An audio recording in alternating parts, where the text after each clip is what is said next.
A veces hay historias que no deberían ser contadas, no por miedo a la ley, sino porque una vez que las conoces, ya no podés volver a vivir tranquilo. Así que, si llegaste hasta aquí, no te vayas. Suscríbete, guarda este video, porque cuando termines, vas a entender por qué México intentó borrar esta historia de todos sus registros. El 12 de julio de 2024, a las 03:48 de la madrugada, recibí un mensaje anónimo. Solo decía, busca los nombres Julián y Mateo Ortega. No eran niños, eran duplicados. Me pareció una broma, pero una hora después, alguien dejó un sobre frente a la puerta de mi casa sin remitente. Dentro, una copia física amarillenta, sellada, real de un expediente policial con 3 palabras manuscritas en la portada. No abrir nunca. He trabajado como periodista de investigación durante 15 años. He visto archivos clasificados, manipulaciones políticas, casos de corrupción profunda, pero este expediente me hizo detenerme. Sentí algo distinto, una mezcla de escalofrío y ansiedad, como si alguien estuviera leyendo mis pensamientos desde el otro lado del papel.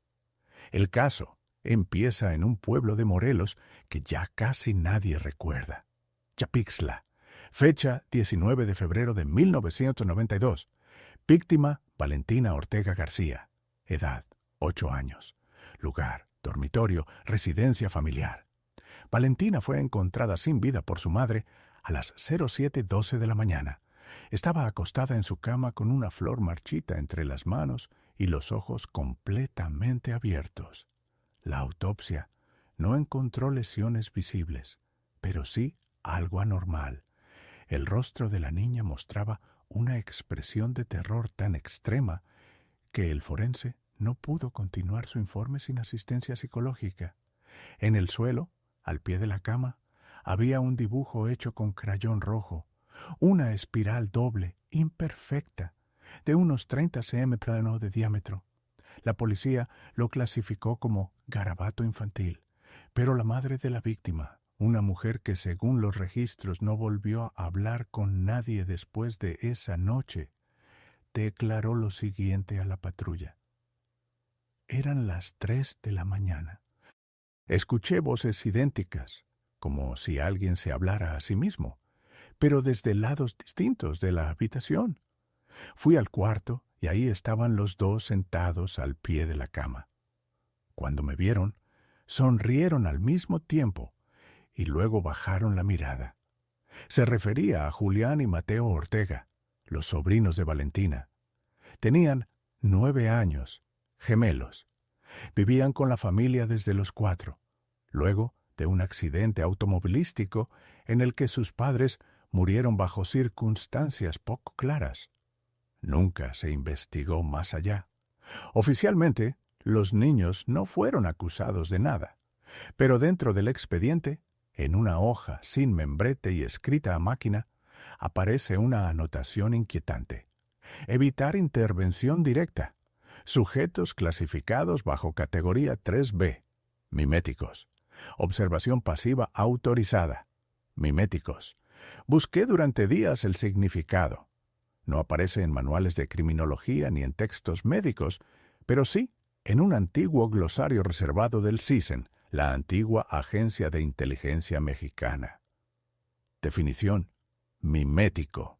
Individuo que reproduce de manera coherente una estructura humana sin correspondencia genética concluyente. Puede simular rasgos familiares, habilidades lingüísticas, respuestas emocionales. No se recomienda interacción directa, casi como si dijeran, parecen niños, pero no hay forma de probar que lo sean. Y busqué a uno de los policías que trabajó el caso, el comandante retirado Agustín Méndez, residente actual de Cuautla. No quería hablar, me pidió que no grabara. Solo accedió tras mostrarle parte del expediente. No eran normales, dijo sin mirarme. Nunca lo fueron. Sabían demasiado.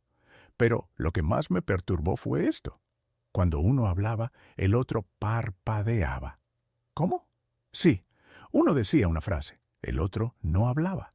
Solo lo seguía con los ojos como si estuvieran conectados, pero no como hermanos, como si uno repitiera al otro. O peor, como si uno ya supiera lo que el otro iba a decir. Agustín no quiso dar más detalles, solo me advirtió: no intentes buscarlos. ¿Por qué? Porque nadie los encontró nunca, ni la policía, ni los doctores, ni los vecinos. ¿Qué pasó con ellos? Una noche desaparecieron. Icapixtla, Morelos, año 1992. En aquel entonces el pueblo no tenía más de 10,000 habitantes. Un lugar rural, silencioso, sin delitos graves, donde todos se conocían y nada pasaba sin que alguien lo comentara en la tienda o en la plaza central. Las calles eran de piedra suelta, el calor seco y la iglesia del centro marcaba los días con un reloj oxidado que ya no daba bien la hora. Me costó trabajo encontrar testigos dispuestos a hablar. Muchos ya habían muerto, otros se habían mudado, pero algunos permanecían allí sentados en las mismas bancas donde los vieron por primera vez. Los gemelos Ortega. Doña Trinidad, que entonces era la encargada del Kinder Lucía Vázquez, me recibió en su casa, una construcción baja con techos de lámina. Se le nublaron los ojos apenas mencioné los nombres. Mateo y Julián, sí, los recuerdo. No hablaban, no jugaban, no lloraban, ni siquiera en su primer día. Cuando llegaron, simplemente se sentaron en la esquina sin moverse hasta que les dijimos que ya podían irse. ¿Tenían amigos? No. Los niños no se les acercaban. Había algo en ellos, no sé, una energía extraña, no mala, solo vacía. Le mostré una foto antigua que encontré en el archivo parroquial, una imagen grupal de 1991.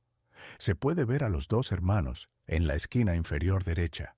Son idénticos, mismos peinados, misma ropa, misma postura, misma expresión. Pero hay algo más, algo que no vi a simple vista. Mire, dijo doña Trinidad señalando la imagen.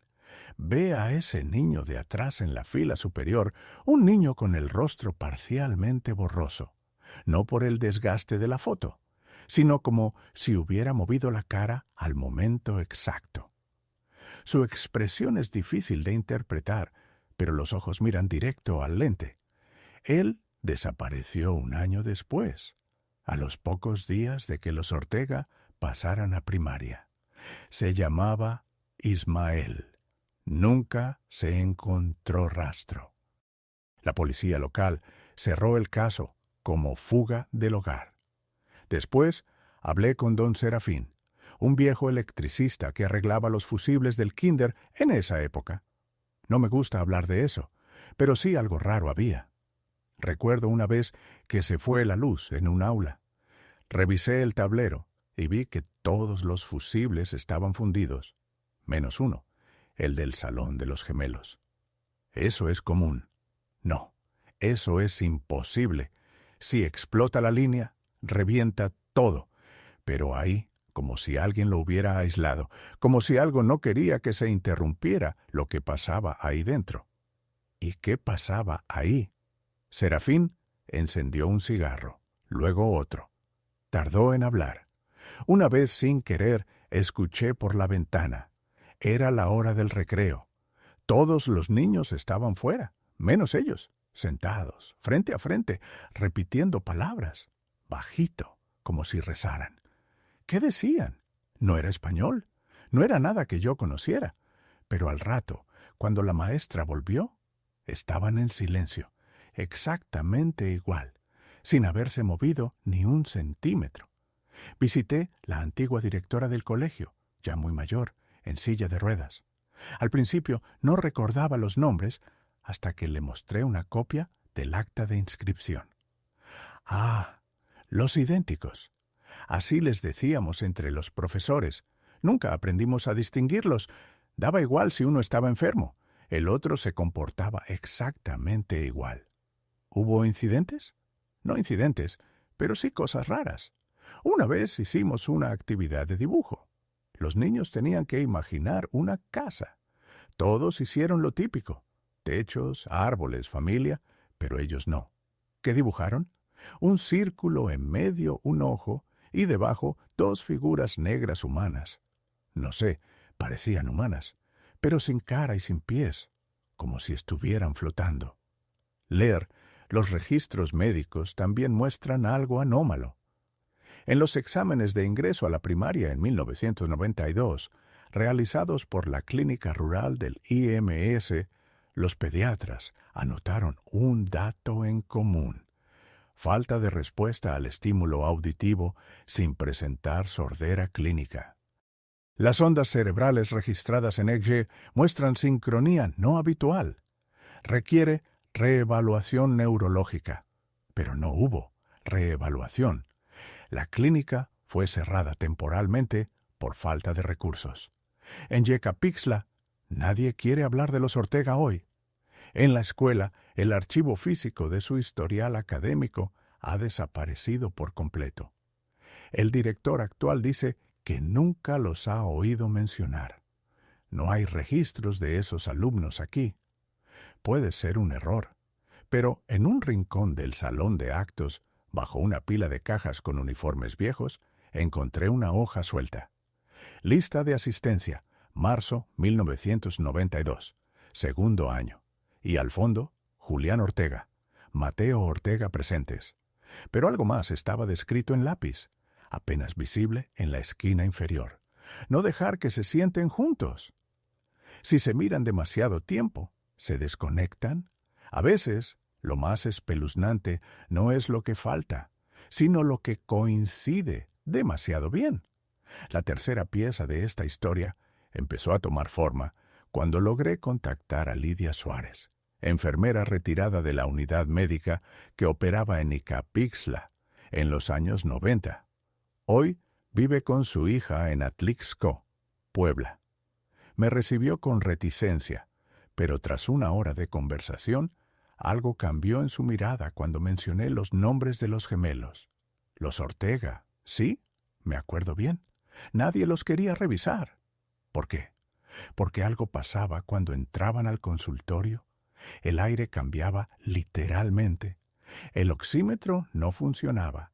El estetoscopio se congelaba. El tensiómetro no daba lectura. Estaban enfermos. No, ese era el problema. Estaban demasiado bien. Explica que por protocolo todos los niños de la comunidad pasaban un control pediátrico cada 6 meses. Peso, vista, oído, lenguaje, motricidad. Pero con los Ortega los registros eran imposibles de completar. Se sentaban uno frente al otro. No respondían al llamado por separado, solo juntos. Y cuando uno parpadeaba, el otro también lo hacía. Si hablaba el mayor, el menor cerraba los ojos. Si preguntabas a uno su nombre, el otro abría la boca. Era como si compartieran un solo cuerpo. Le pregunté si alguna vez mostraron comportamiento violento. Lidia se detuvo. Luego dijo: «No, violencia». Pero una vez uno de ellos, Mateo, creo, se cayó al salir de la clínica. Golpeó fuerte la rodilla. Sangraba. Yo me agaché para atenderlo, pero antes de que pudiera tocarlo, el otro, Julián, que ya estaba en la banqueta, comenzó a sangrar por la misma rodilla, en el mismo sitio. ¿Cómo? Te juro que lo vi sin tocarlo, sin golpe alguno. La herida apareció al mismo tiempo. Consulté entonces los archivos médicos antiguos. No fue fácil. Gran parte de los registros fueron digitalizados y luego destruidos, pero encontré una copia física de una planilla de control de crecimiento infantil. Mateo Ortega, Julián Ortega, enero 1993. Revisión general. En la columna de observaciones hay una nota breve. Ritmo cardíaco exacto y simultáneo. Mismos niveles de oxígeno, misma presión, ambos con 36. 7 de Grere. Se tomaron muestras de sangre, misma estructura, misma secuencia de grupo, sin diferenciación detectable en ADN mitocondrial. Requiere validación. Nunca hubo validación. La historia tomó un giro aún más perturbador cuando contacté a Silvia Ortega, la tía de los gemelos y madre de Valentina, la niña muerta en 1992. Vive en estado semicatatónico desde hace años en una institución psiquiátrica privada en Tlalpan. No habla, no reacciona. Pero cuando entré con una de las grabaciones antiguas, la voz de un niño repitiendo una serie de palabras sueltas, su cuerpo se tensó y sus ojos, que habían estado perdidos en el vacío, giraron hacia mí con pánico. Intentó levantarse. No pudo. Se orinó encima. Las enfermeras nunca la habían visto así. La grabación, según el archivo, fue tomada por un psicólogo escolar en 1994. En ella, uno de los gemelos, la voz no permite distinguir cuál, repite durante 4 minutos palabras que parecen al azar: luz, círculo, piedra, nosotros, sombra, espejo, boca, tierra, madre. Pero a los 3:48 exactos, el niño deja de hablar y en voz más baja dice: ella no debe decir lo que vio. Esa fue la noche en que Silvia Ortega fue internada por primera vez. Sid intenté contactar al médico tratante de los gemelos, Dr. Luis Gálvez, pediatra del IMS, entre 1990 y 1995. Sin respuesta, fui hasta su antigua casa en Yautepec. Allí encontré a su hermano menor. Luis se fue del país hace más de 20 años. Nadie volvió a saber de él. ¿Por qué se fue? Lo que me dijo antes de irse fue esto: los vi cuando no debía. No eran 2, ni siquiera eran 1. Eran el espacio entre los 2. Regresé a Ecapixtla una semana después. Había un festival local. El ambiente era otro. Gente en la plaza, música, pero algo seguía latiendo en las paredes viejas del pueblo. Fui a la escuela primaria Sor Juana Inés de la Cruz, donde los Ortega estudiaron. En la pared de uno de los salones aún se ve a duras penas un dibujo infantil hecho con marcador azul. 2 figuras idénticas tomadas de la mano bajo un sol negro. Y en el pizarrón viejo, debajo de capas de pintura, alguien raspó una palabra gemelo. Solo una, y sin embargo, más aterradora que todo lo que había leído hasta ahora. La escuela primaria de Yapixtla guardaba aún más secretos de los que imaginaba. Mientras recorría el archivo pedagógico de la zona, una pequeña bodega con carpetas húmedas, cajas aplastadas y muebles en ruinas, encontré a un hombre que cambió por completo el curso de esta investigación. Benjamín Urrutia, maestro de primaria entre 1989 y 1997, hoy jubilado. Me observó en silencio durante varios segundos. Cuando mencioné los nombres, su mirada no fue de duda ni de sorpresa. Fue de reconocimiento inmediato. «Los Ortega», dijo con voz baja. No eran como los demás. Me llevó a su casa, a 5 calles de la escuela. Tenía un cuaderno viejo, envuelto en bolsas de plástico. Una libreta roja de tapa dura con cinta escrita a mano. Segundo grado, Grupo P. Es de ellos. Sí. Nunca lo entregaron, nunca lo firmaron, solo lo dejaban sobre el escritorio al final de cada viernes. Lo abrí. Esperaba dibujos infantiles, ejercicios de escritura, sumas mal hechas. Pero lo que vi no tenía sentido inmediato. Cada hoja estaba dividida por una línea vertical. A la izquierda, lo que parecía escritura automática, caótica, casi tribal, signos, espirales, triángulos dentro de óvalos. A la derecha, las mismas formas, pero invertidas, como si fueran un espejo deformado del lado izquierdo. Esto es de uno de ellos. No, esa es la cuestión. Nadie sabe cuál escribía. Algunos viernes aparecía esta libreta, otros una azul. Y aunque el contenido era distinto, el patrón era el mismo. Contacté a Emilia Navarrete, lingüista y especialista en semiótica de patrones prehispánicos. Le envié fotos escaneadas de 10 páginas del cuaderno. 2 días después, me llamó a las 2:14 de la madrugada. Esto no es garabato, ¿cómo lo sabes? porque hay repetición estructurada. No libre, no creativa. Tienen reglas, reglas que se repiten con exactitud quirúrgica, como un lenguaje visual construido con lógica interna. ¿Qué tipo de lógica? Eso estoy tratando de averiguar, pero mira, esto me envió una imagen, una comparación entre los símbolos de los Ortega y los glifos de un códice mixteca del siglo XI.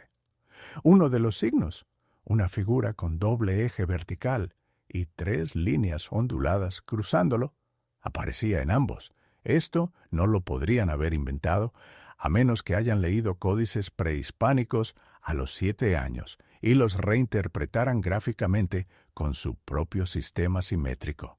Entonces, ¿es un idioma o algo parecido? Un idioma sin fonética, como una arquitectura del pensamiento, pero no humana. Regresé al cuaderno. En la página 34 encontré algo nuevo. No símbolos, palabras escritas con letra perfectamente clara en mayúsculas. Decía, nos miramos para no caernos y abajo más pequeño. Cuando uno duerme, el otro sostiene el tiempo. Lo más inquietante no era lo que decían, era que estaban escritas en tinta azul y justo debajo la misma frase repetida en tinta negra.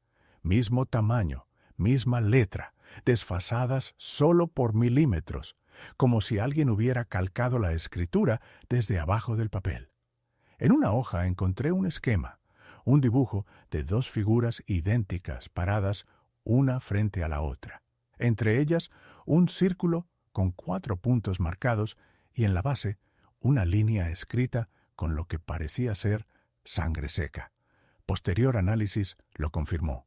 Entre nosotros hay otros. Y volví con Benjamín Urrutia. Le mostré lo que había encontrado. Sí, ellos lo sabían. Lo decían sin decirlo. No hablaban en clase. Pero si otro niño decía su nombre, se volteaban al mismo tiempo. Eran agresivos, ¿no? Pero una vez otro niño, Luisito, los empujó sin querer. Mateo se cayó. Julián se quedó de pie, pero Luisito comenzó a sangrar por la nariz como si algo hubiera rebotado. ¿Los separaron alguna vez? Sí, una vez los pusimos en salones distintos. Solo duró media hora. Mateo entró en trance, ojos en blanco, brazos cruzados. Dejó de responder. Julián, en el otro salón, empezó a llorar. No gritaba, no llamaba, solo lloraba sin expresión. ¿Qué hicieron? Los volvimos a juntar y todo volvió a la normalidad. Pero desde ese día, los maestros nos turnábamos para vigilarlos. Jazz. En la contraportada del cuaderno había un código de 3 letras. QRS. Le pregunté a Emilia. Buscó entre registros, publicaciones ocultas, tesis olvidadas. Lo encontró en un apéndice del Archivo Nacional de Seguridad de 1934, sección de fenómenos neurolingüísticos. QRS, Quantum Reflexive Symmetry, patrón de respuesta estructural idéntica entre 2 entes biológicos distintos, cuya actividad neuronal se sincroniza sin vínculo genético directo, casi como si el sistema nervioso de los Ortega no se dividiera en 2 cuerpos, sino que fuera un solo sistema, reflejado en 2 espejos. El cuaderno fue solo el principio. La investigadora Emilia Navarrete insistía en que los símbolos no eran casuales, que había una lógica interna, un marco gramatical de simetría especular. Para comprobarlo, imprimió en papel transparente una de las páginas y la colocó sobre otra con la imagen invertida. Resultado: las líneas coincidían perfectamente. No es arte, es ingeniería. ¿Pero ingeniería de qué? Mientras seguía investigando, alguien me contactó desde una cuenta cifrada. No dejaba nombre, solo un mensaje. Si quieres entenderlos, busca en la casa de las ruinas, la del perro sin sombra. No entendí. Pregunté a los pocos vecinos que accedieron a hablar. Uno de ellos, don Nicolás, me respondió: «Eso debe ser la vieja casa Ortega en la orilla del río. Está abandonada desde el 95. Fui, La casa de ladrillos y adobe estaba casi en ruinas, el techo hundido, madera podrida, pero aún se podía entrar. Lo más inquietante no eran los restos del mobiliario, sino que en la sala principal, sobre una pared entera, alguien había pintado un mural idéntico a los dibujos del cuaderno, una espiral doble y dos figuras de pie frente a frente. Y en el suelo, aún más perturbador, una serie de huellas pequeñas descalzas que salían del mural hacia el pasillo. No había polvo sobre ellas, ni señal de animales, solo las marcas, como si hubieran sido impresas ayer. Seguí el rastro hasta una habitación al fondo. Dentro, una caja de madera sellada. La abrí, cintas, al menos 20 grabaciones en casetes sin etiquetas. Solo un número en marcador, 1 a 20. Volví a la ciudad y pedí ayuda a un técnico para digitalizarlas. 18 estaban vacías, sin sonido, sin estática, solo un silencio completo. Pero la número 17 sí contenía algo. La cinta 17 inicia con la voz de una mujer, aparentemente la madre de los gemelos, llorando. No quieren dormir separados, no puedo más. Me miran mientras duermo, y cuando me despierto, siento que ya no soy yo. Siento que alguien más recuerda por mí. Después el sonido cambia, ruidos de sillas, pasos lentos, y luego dos voces infantiles perfectas, casi robóticas, hablando al mismo tiempo. Mamá dijo que la abuela está en el suelo. Mamá dijo que la abuela está en el suelo. No se mueve, no se mueve. La despertamos, la despertamos. No, solo mírala. No, solo mírala. Mírame, mírame. Ambos se quedan en silencio. Se oye un zumbido como un campo eléctrico y al final una sola voz dice: «Ya sabemos cómo hacerlo sin tocar». Esa misma noche fui al cementerio municipal. Busqué el registro de la abuela Soledad Ortega, fallecida en 1993, oficialmente caída accidental. Pero el acta del forense decía otra cosa: muerte por colapso neurológico generalizado. No se detectaron lesiones físicas ni enfermedades previas. El cerebro presenta signos de hiperactividad sináptica simultánea en todas las regiones, como si hubiera pensado demasiado en 1000 direcciones a la vez, hasta apagarse. Tanto así, el zumbido de la cinta me obsesionaba.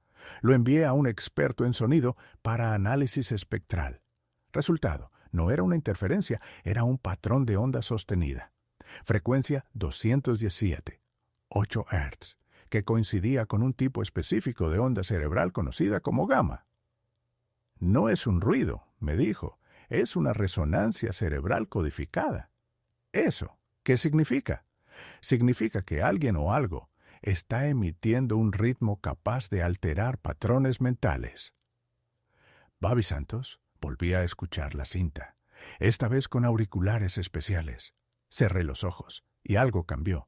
Durante unos segundos no escuchaba una voz externa, sino que la oía dentro de mi cabeza. Las mismas frases, pero sin eco, sin distancia, como si no fueran recuerdos ajenos, sino míos. La última parte de la grabación dura 3 segundos, un solo sonido, una especie de suspiro, y luego está adentro. Le conté esto a Emilia. Me pidió que le enviara el archivo. Dijo que iba a estudiarlo con un colega neurocientífico de la UNAM. 3 días después, perdí contacto. Un correo llegó desde su cuenta. Ya no hace falta seguir. Los nombres están de vuelta. Ellos también escucharon la cinta. Nos vemos pronto. Firmado con una sola palabra. CRS. Hay casas que no deberían seguir en pie. Volví a la casa Ortega al atardecer. Esta vez no fui solo. Me acompañaba un técnico en grabación, Carlos, y una joven antropóloga local, Teresa, que se ofreció como guía. Ninguno de nosotros hablaba mucho durante el camino. La cinta nos había afectado más de lo que estábamos dispuestos a admitir. Entramos justo antes de anochecer. La casa parecía más deteriorada que la vez anterior. Las paredes sudaban humedad. El aire estaba inmóvil, cargado de polvo y algo más, algo eléctrico. No sabría explicarlo, como si la atmósfera estuviera suspendida, esperando. Carlos montó una grabadora de alta sensibilidad. Teresa comenzó a revisar los bordes de las habitaciones con una linterna ultravioleta. Yo bajé al sótano. Era más profundo de lo que recordaba. 3 escalones de concreto, luego otros 7 de madera húmeda, el techo bajo, las paredes sin revocar, olor a tierra encerrada. Ahí estaba la caja donde había encontrado las cintas, pero también algo más, un estante con carpetas escolares, todas marcadas con los nombres de los Ortega, libretas, dibujos, exámenes, formularios, muchos con tachaduras, otros escritos con símbolos ya familiares. Pero en uno de los cuadernos, cubierta azul sin nombre, encontré algo diferente. Una carta escrita a mano con lápiz en una caligrafía infantil casi perfecta, dirigida a nadie. Mamá no sabe que ya no soñamos, que lo que vemos no es un sueño, que es otro lado, que cuando dormimos ahí, ellos duermen aquí y más abajo. Nos dijeron que no éramos únicos, que hay más como nosotros, pero separados, que nosotros sí somos espejo completo. Llamé a Carlos. ¿Qué tal el sonido? Me miró pálido. La grabadora se apagó al minuto 3. No hubo interferencia, simplemente dejó de existir. Y el archivo, no hay archivo. El disco quedó intacto, pero sin ningún registro, como si nunca la hubiéramos encendido. Teresa nos llamó desde arriba. Encontré algo. En una de las habitaciones de la planta baja, bajo el empapelado antiguo, había un hueco. Dentro, una caja más pequeña, metálica, cerrada con cinta industrial. La abrimos. Documentos, fotocopias de pasaportes, certificados de nacimiento falsos, un mapa de México con ciudades marcadas, pero lo más impactante, una hoja impresa con membrete del Sistema Nacional TIEF. Reubicación de menores no acompañados. Caso 047, doble registro Ortega, Julián, Ortega, Mateo, y en letras rojas, no separar, no entregar a familia externa. Supervisión constante. Y Carlos se fue antes. No quiso quedarse a revisar más. Dijo que le dolía la cabeza, que sentía presión en los oídos. Teresa y yo decidimos quedarnos un poco más. Fue entonces cuando ella notó que algunas palabras de los dibujos florecían bajo la linterna B. No todas. Solo una frase escrita repetidamente en diferentes paredes abre solo cuando estén mirando. ¿Qué significa? No tuve respuesta hasta que Teresa en voz baja dijo: ¿y si se refiere a ellos? Volvimos a Ciudad de México esa misma noche. Al día siguiente, Teresa no respondió mis mensajes. Fui a su casa. Su compañera de departamento dijo que no había regresado desde Ixcapixtla. Llamé a Carlos. Su línea ya no estaba activa. Fui a la redacción a revisar las grabaciones de backup en el sistema de seguridad interno del medio, donde se almacenan los videos de mis reportajes anteriores. Encontré un clip que no recordaba haber subido. Duraba solo 12 segundos. La cámara apunta a una pared de la casa Ortega. Está vacía, pero poco a poco, 2 figuras idénticas aparecen en el encuadre. No caminan, no emergen, solo están ahí de pronto en silencio. Uno de ellos levanta la mano, señala hacia el lente, y el otro, con una voz distorsionada, dice: ¿estás escribiendo nuestro diario? La grabación se corta abruptamente, pero antes de terminar, una línea se añade sola al archivo. Un título automático. Parte 6 de 12.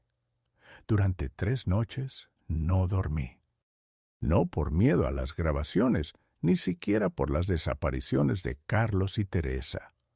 Lo que me robaba el sueño era la frase final: «Estás escribiendo nuestro diario». Ellos sabían desde cuándo era esta investigación realmente mía. Los intenté volver al archivo del DF para rastrear el caso 047, pero toda la base estaba restringida. No por privacidad, por una orden sellada del gobierno federal fechada en 1996. Una de las pocas órdenes con cláusula 35B. Anulación de existencia institucional significa que oficialmente los gemelos Ortega nunca fueron parte del sistema, pero encontré un resquicio, un PDF, escaneado de un informe de supervisión regional sin clasificar. En él se menciona brevemente: los menores identificados como los simétricos han sido trasladados al Centro Especial de Cuautla, donde deberán ser observados sin contacto hasta nuevo aviso. Supervisión neuroconductual doble requerida. Vigencia indefinida. Cuautla, a 2 horas de la Ciudad de México. Antiguamente había un centro psiquiátrico infantil cerrado en 1999 por deficiencias estructurales. Hoy es una escuela de enfermería, pero algunos de los archivos antiguos permanecen en una bodega sellada del subsuelo. Con ayuda de un antiguo empleado accedí. El sótano olía a metal oxidado, pasillos sin luz, archiveros vencidos y al fondo una caja sin etiqueta. Dentro grabaciones, notas manuscritas, informes sin firmar, todo sobre los Ortega. Pero lo más escalofriante fue un informe de observación fechado en marzo de 1995. Resumen: Julián y Mateo presentan patrón de sueño alternado. Nunca duermen al mismo tiempo.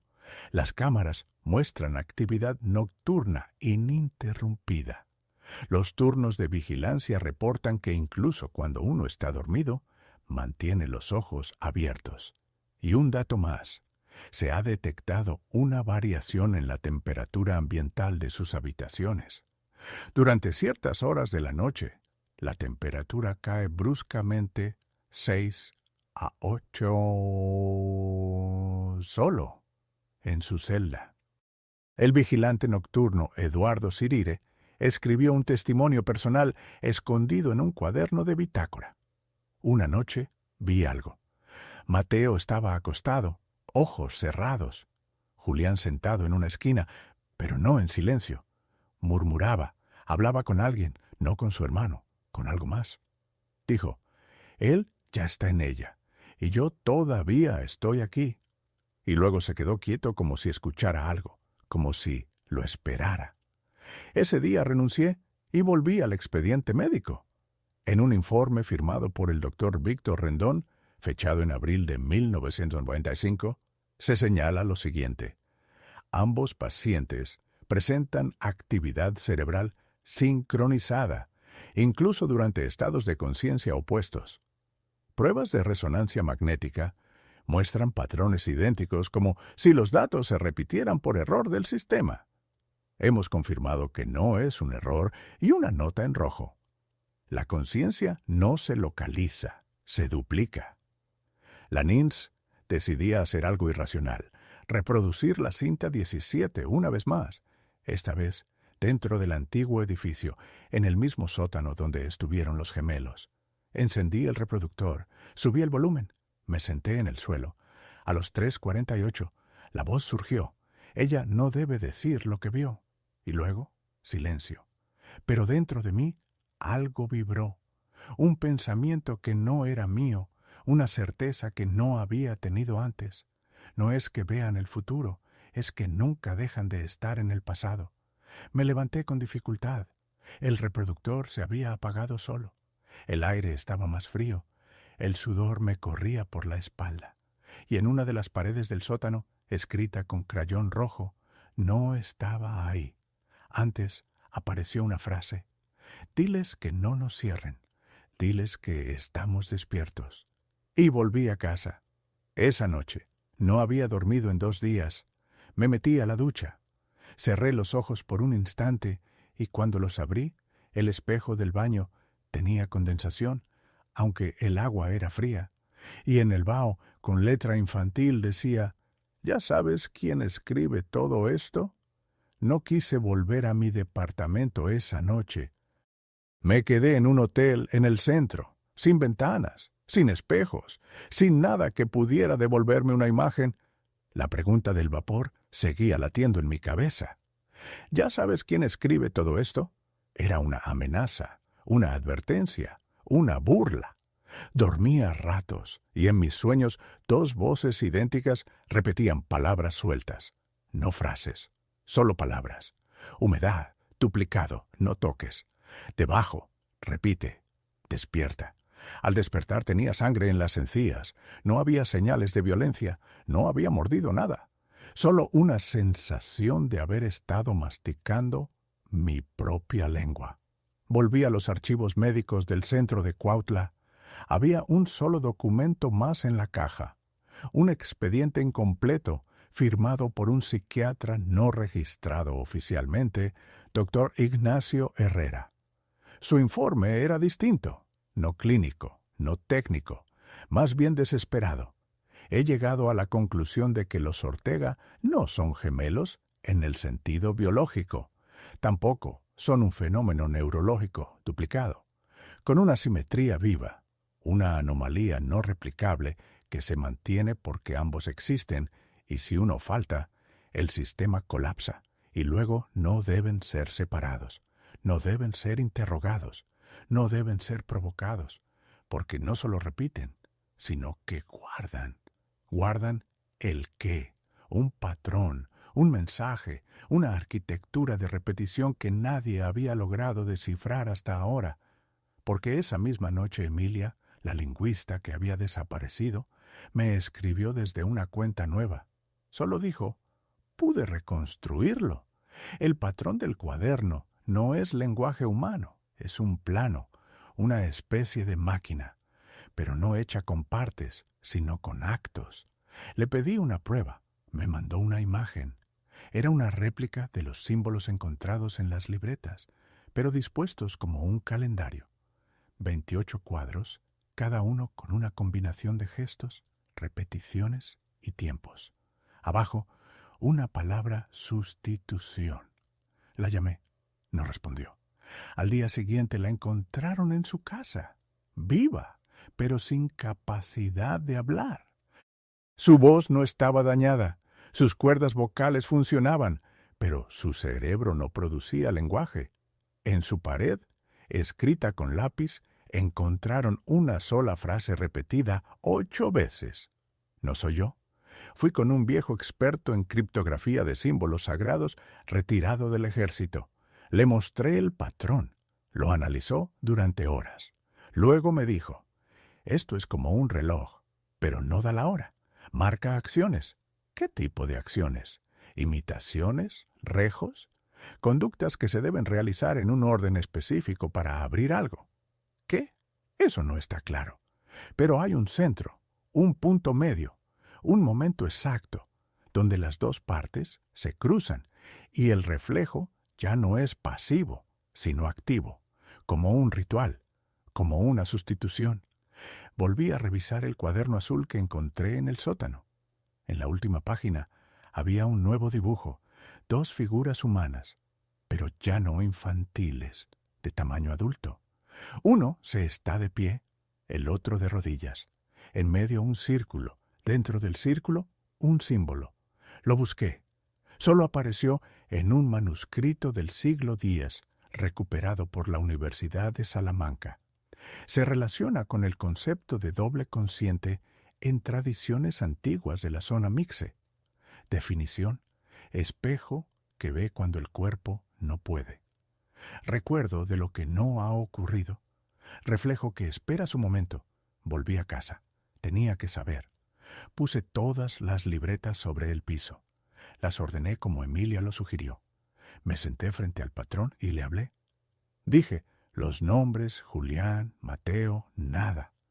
Pero cuando apagué la luz, las páginas comenzaron a emitir un leve resplandor, no químico, no eléctrico, un resplandor como si fueran pantallas activas, y en el centro del patrón una frase nueva que no estaba escrita en tinta, solo visible en la oscuridad.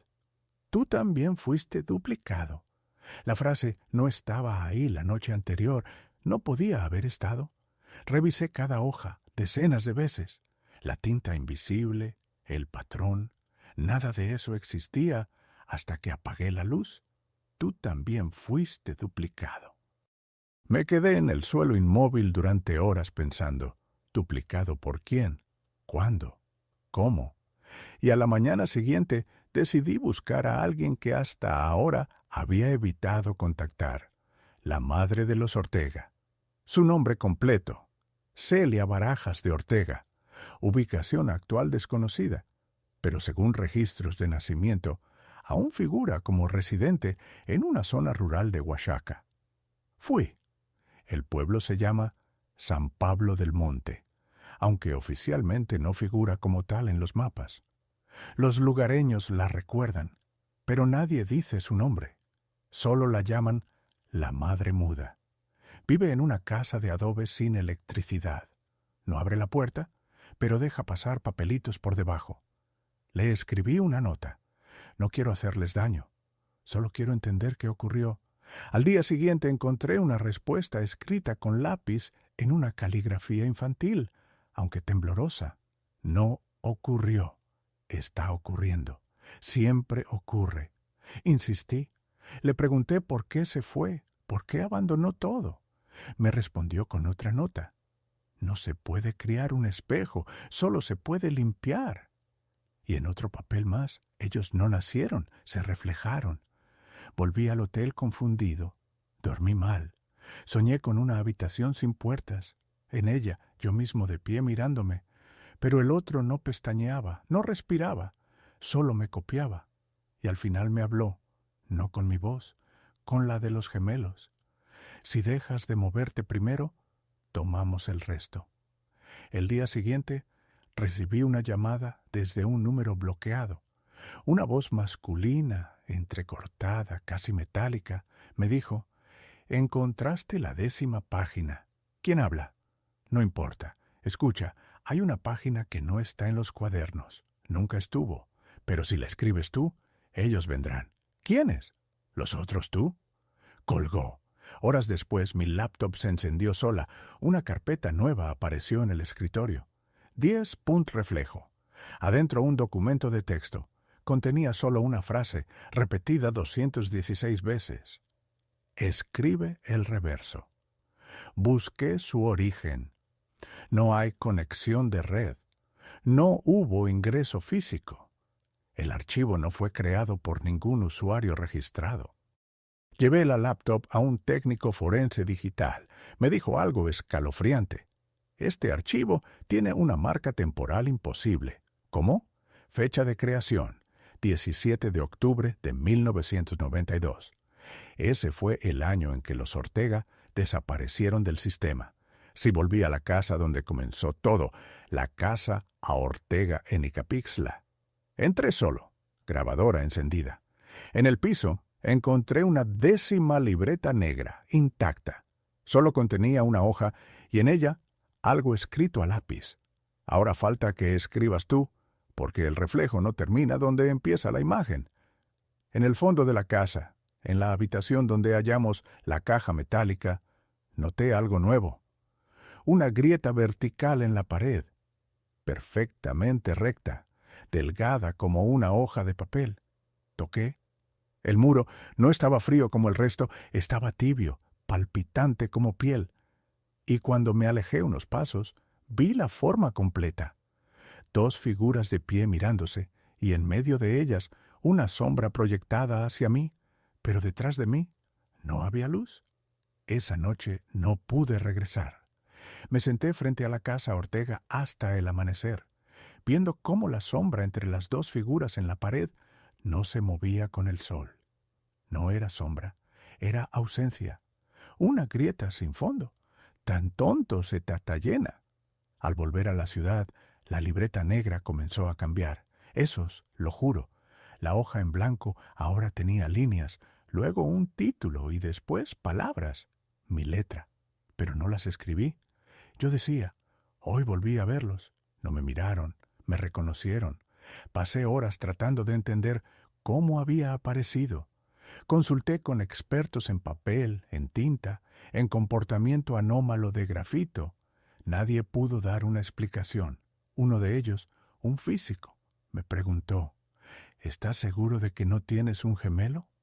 No respondí, porque de niño mis padres nunca respondían a esa pregunta y siempre evitaban mostrarme fotos de mi nacimiento. Volví a revisar mi acta de nacimiento. Todo parecía en orden: fecha, lugar, hospital. Pero al compararla con el registro estatal, encontré una anomalía. El número anterior y posterior al mío están duplicados, es decir, hay dos nacimientos con mi mismo apellido, misma fecha, mismo nombre, uno archivado en Morelos, otro en Oaxaca, ambos con huellas dactilares exactamente iguales. Fui a Oaxaca de inmediato. La oficina civil estaba cerrada por remodelación, pero un empleado accedió a revisar el archivo físico. Le mostré mi número. Revisó por 40 minutos. Luego volvió pálido. Aquí está el número, pero no hay acta, nada, solo un sobre. Me lo entregó. Dentro había una foto, blanco y negro, dos bebés idénticos, en pañales sosteniéndose de las manos. Y en la parte de atrás, CRSS06, reflejo completo, no separado. Empecé a temblar, llamé a mi madre, le pedí la verdad, guardó silencio, nací solo, lloró. Tu hermano no sobrevivió. ¿Cómo se llamaba? Nunca le pusimos nombre. ¿Dónde fue? En Icapixtla. No podía más. Volví al lugar. De noche. Llevé conmigo la libreta negra y las otras 9. Las dispuse en el suelo, como marcaba el patrón que reconstruyó Emilia. Encendí la grabadora. Esperé. Silencio. Luego un golpe. No del exterior, no de las paredes, del interior de la casa. Otro y otro, como pasos. Pasos de niño. Pero cuando miré, no había nadie. Solo dos figuras proyectadas en la pared y esta vez se estaban acercando. Fui hacia ellas. No retrocedí y al llegar a la grieta entre ambas, la toqué. Estaba caliente, vibrante, como si pulsara. Cerré los ojos. Una voz habló dentro de mi cabeza. Ya sabes quién eres. Ahora falta que seas 2. Abrí los ojos. La habitación estaba vacía, pero frente a mí, la libreta negra tenía una nueva página con 2 firmas. Una era mía, la otra también. Desde aquella noche, algo en mí cambió. No físicamente, no mentalmente, topológicamente. Sentía que ya no ocupaba un solo punto en el tiempo, que mis movimientos ya no eran míos únicamente, que mis decisiones eran ecos, no orígenes, y más allá de eso, que en algún lugar otro yo me estaba escribiendo. Comencé a recibir mensajes sin remitente, papeles dentro de mi buzón, aunque no vivía en un edificio con portero, en mi nevera escritas con mi caligrafía. Recuerda el espejo del hospital. No te duermas, a la misma hora ya no eres único. Fui al hospital donde supuestamente nací. El registro seguía ahí, aunque deteriorado. Encontré mi expediente neonatal, pero algo más. Un sobre con el mismo número de mi expediente, pero archivado como inactivo. Adentro una foto, la misma que encontré en Oaxaca, pero ahora con un nombre escrito sobre el pecho del segundo bebé, Mateo Ortega. Todo se desmoronó. Había creído que esta historia era sobre ellos, sobre los gemelos imposibles, pero poco a poco entendí. No eran 2, nunca lo fueron, eran reflejo. Y ese reflejo necesitaba anclarse, no en un lugar, sino en alguien. Volví a los dibujos de las libretas. Revisé el patrón completo. Emilia tenía razón. No era un lenguaje, era un plano, pero no de un lugar, de una estructura mental, una arquitectura para duplicar la conciencia, para proyectarla, para replicarla, para fijarla en otra mente. Fui al cuarto donde todo comenzó. La grieta seguía ahí, ahora más ancha, no sombra, no vacío. Un corredor respiraba. Y cuando me acerqué, escuché pasos idénticos a los míos, como si cada movimiento que hacía allá estuviera ocurriendo en el otro lado. Me eché en el suelo, abrí la libreta negra y comencé a escribir. no lo que pensaba, no lo que veía, solo lo que sentía que debía escribir. Las palabras fluían sin detenerse. La simetría no es el final, es el umbral. La copia no es error, es origen. La pregunta no es quién vino primero, sino cuántos faltan por reflejarse en la última página. Escribí: yo soy el número 10. Faltan 2. Y al cerrar la libreta, escuché una voz que no venía de mí, pero hablaba desde dentro. La 12ª página ya se está escribiendo. Solo falta que la leas. No sabía si escribir la última página cerraría la historia o la abriría para siempre. Pero ya no se trataba de una decisión, solo de obedecer el patrón. Porque si algo entendí, es que la voluntad es la última ilusión. Regresé al lugar una última vez, a Icapixtla, a la casa sin sombra, a la grieta. La llevé conmigo, la libreta negra, y dentro de ella no había espacio en blanco, pero la hoja 12 aún no estaba escrita, o no lo estaba para mí. Encendí la linterna, la luz rebotó en la pared, y entonces lo vi. No eran dos figuras reflejadas, era una sola, vista desde ambos lados a la vez, como si la casa entera fuera un prisma. Y cada visitante una cara nueva. Al acercarme a la grieta, escuché voces. No venían del otro lado, venían de arriba, del techo. Subí por las escaleras de madera vencida. Cada paso, un crujido. Cada crujido, un eco al revés. En la última habitación, todo estaba cubierto de espejos rotos. Ninguno reflejaba mi imagen, pero todos mostraban lo mismo. A los gemelos, Julián y Mateo, de espaldas, sosteniendo algo, leyendo. Y entonces entendí. No estaban esperando a que alguien los encontrara. Estaban esperando a quien pudiera leerse a sí mismo. Porque no era una historia sobre ellos, era una estructura de repetición. Y yo era la última pieza faltante. La hoja 12 comenzó a llenarse sola. Las palabras no eran mías, pero mi mano temblaba como si las hubiera escrito 1000 veces. No hay final si no cierras los ojos. No hay regreso si no sabes cuál tú quedó afuera. La simetría ya se activó. Tú le diste forma. Tú serás leído. Tú serás duplicado. La casa empezó a emitir un sonido leve, como un zumbido, el mismo tono que la cinta 17, la misma frecuencia cerebral, 217, 8 Hz. Mis pensamientos ya no estaban alineados. Se partían como si dos versiones de mí mismo discutieran en simultáneo, y no podía distinguir cuál era la original. Entonces la grieta se cerró, pero no hacia adentro, hacia afuera. La pared se selló con un pulso, y en el suelo solo quedó la libreta negra abierta en la última página y escrita con tinta roja, esta vez no en caligrafía infantil, sino con mi letra exacta. Decía: gracias por contar nuestra historia. Ahora cuéntala de nuevo con tu voz desde dentro. El archivo con esta historia no se guarda en servidores, no se imprime, no se comparte, solo se repite en otro pueblo, en otro espejo, en otro narrador, quizá ahora en ti, porque si estás leyendo esto, ya formas parte del reflejo. Cool.